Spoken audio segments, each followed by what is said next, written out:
Sejam muito bem-vindos a mais uma análise onde a gente mergulha nas entrelinhas de histórias reais. Hoje, nós vamos explorar uma jornada de carreira, sabe, daquelas absolutamente fascinantes. A gente vai extrair as lições mais profundas sobre negócios, resiliência e liderança que ficam escondidas lá nas primeiras experiências de vida e de trabalho de um profissional. É impressionante observar como os ambientes que nos moldam lá no comecinho determinam a nossa visão analítica lá na frente. Então, preparem-se para uma história cheia de contrastes extremos.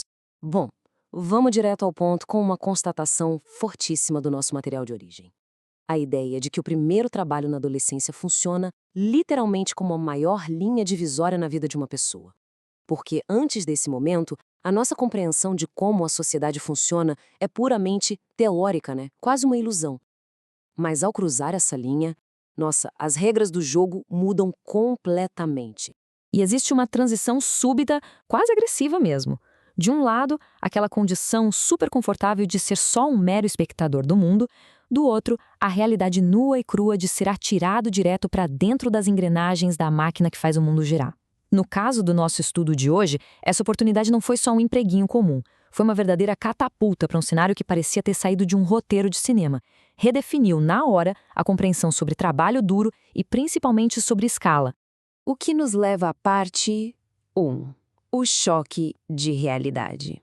Uma mudança drástica de escala. Pensem na mente de um jovem vindo do interior do Paraná, lá de Chopinzinho, tentando processar uma movimentação financeira operando numa magnitude pelo menos 20 vezes superior à da capital que ele já conhecia. O choque cultural e econômico também, ao se mudar para um novo estado, foi simplesmente inevitável, e de proporções monumentais.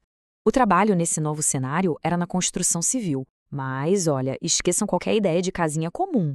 A missão ali era erguer verdadeiros palácios rurais. Estamos falando de estruturas colossais, projetadas para abrigar confortavelmente mais de 40 pessoas. O nível de opulência era uma coisa inimaginável. Piscinas cinematográficas, acabamentos impecáveis, tecnologia de ponta, áreas de lazer que mais pareciam resorts privativos. A exposição diária a esse nível absurdo de luxo começou a moldar uma visão totalmente nova sobre o que é o dinheiro. E aí a gente entra na parte 2, a psicologia do consumo de alto padrão. Mas sabe o que é louco? O impacto mais profundo não estava na arquitetura em si, mas no comportamento humano. E esse número aí na tela impressiona, 360. Porque durante 360 dias do ano, essas mansões rurais que custavam fortunas incalculáveis para manter ficavam completamente vazias. Os donos apareciam talvez uma ou duas vezes no ano inteiro. No resto do tempo, o único ser humano que habitava, cuidava e respirava aquele espaço monumental era o caseiro. Dá para acreditar? Isso levanta uma questão fascinante sobre utilidade versus desejo. Observar esses verdadeiros monumentos milionários vazios quase o ano todo rendeu uma lição profunda. Mudou completamente a visão sobre o mercado imobiliário. O imóvel deixou de ser só aquela função fundamental de abrigo básico, sabe? E passou a ser entendido como símbolo definitivo de status, de realização psicológica, e foi justamente nesse ambiente opulento que conceitos super importantes de valor agregado e estética foram absorvidos. Isso formou o alicerce de uma visão de negócios muito, muito peculiar. Avançando para a parte 3, a teoria encontra a prática. O retorno a Curitiba.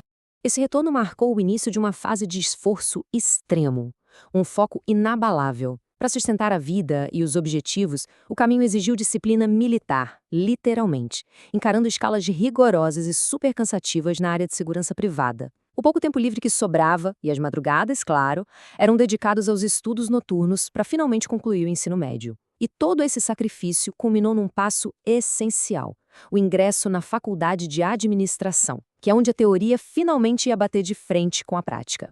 O ponto crucial aqui, que a gente precisa levar dessa análise, é que essa combinação forjou um profissional completamente fora da curva. Pensem comigo, as salas de aula ofereciam a ciência da gestão, maravilha, mas o trabalho na segurança exigia uma postura indestrutível. Essa fusão criou um perfil raro no mercado, alguém que tinha tanto a resistência, aquela casca dura do chão de fábrica, quanto a visão analítica e super estratégica que só os números e a academia proporcionam. Chegamos à parte 4, a escola da liderança. A gestão na prática. Como supervisor operacional de segurança e facilities, a responsabilidade que caiu no colo foi imensa. Um talento híbrido nunca passa batido, né? E o grande desafio agora era harmonizar uma força de trabalho incrivelmente diversa. Dá uma olhada nessa estrutura. E é desde as equipes de limpeza, com foco absoluto em higiene impecável, até os vigilantes externos, dedicados ao gerenciamento de riscos e alerta máximo. O verdadeiro segredo do sucesso na gestão aqui era garantir que cada uma dessas necessidades, tão distintas, fosse atendida ao mesmo tempo sem deixar o sistema entrar em colapso. Gerenciar todo esse caos diário acabava transformando qualquer um em um verdadeiro solucionador de problemas em tempo real. Exigia dominar a arte de equilibrar as rotinas de prevenção com a gestão de crises ao vivo, tipo, falhar simplesmente não é uma opção. Mas olha só que interessante, a verdadeira sabedoria estava no fator humano.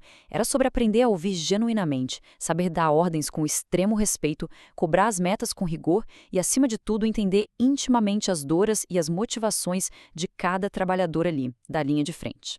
O que nos traz a parte 5, a coragem de recomeçar, o início de um novo ciclo. Imaginem a cena.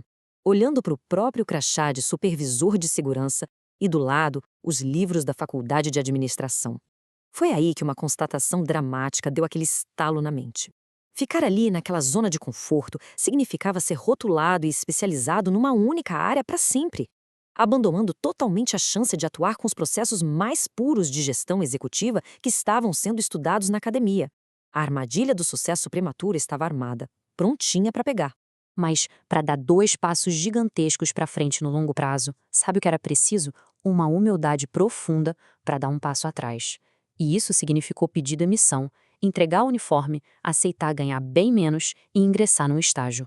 Num laboratório de saúde, um verdadeiro mergulho no escuro, trocando a adrenalina da rua por processos de gestão puríssimos.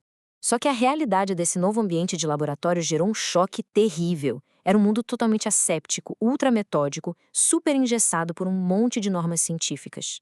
Para um líder que estava acostumado com o calor das ruas, a negociação dinâmica, aquele movimento vibrante das equipes, nossa, o silêncio dos microscópios era insuportavelmente sufocante.